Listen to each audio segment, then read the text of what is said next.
Lal Bagh flower show 2022 edition کا اعلان کوڑا کرکٹ سے پاک ہونے اور کچرے کے انتظام کی یقین دہانیوں کے ساتھ اہتمام کیا گیا تھا، لیکن شو کے ایک ہی دن بعد لال باغ کی بھیانک تصویریں نظر آ رہی ہیں۔ لانس میں کچرے کے ڈھیروں کے علاوہ ردی کاغذات، پلاسٹک اور شیشے کی بوتلیں، کاغذ کے ٹکڑے اور کھانے پیک کرنے کے لیے استعمال ہونے والے کیلے کے پتے بھی دیکھے جا سکتے ہیں۔ حکام کا کہنا ہے کہ گزشتہ 2 دنوں میں بھاری بارش کے باعث کوڑا کرکٹ کے ڈھیر لگ گئے۔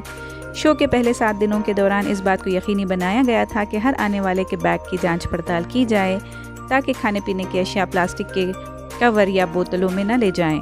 تاہم اتوار کو 1.5 لاکھ زائرین اور پیر کو 3.5 لاکھ زائرین کی بدولت مناسب جانچ نہیں ہو سکی۔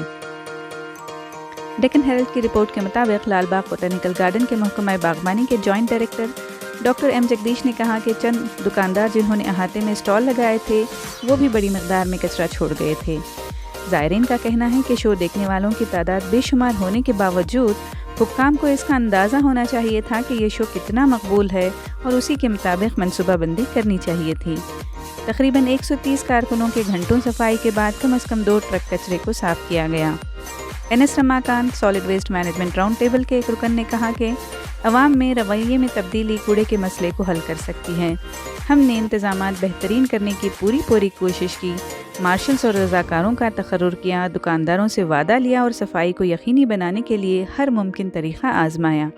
تاہم لوگوں کو بھی ذمہ دار ہونا چاہیے اور جب باقاعدگی سے کوڑے دان لگائے جاتے ہیں تو اس بات کا خیال رکھنا چاہیے۔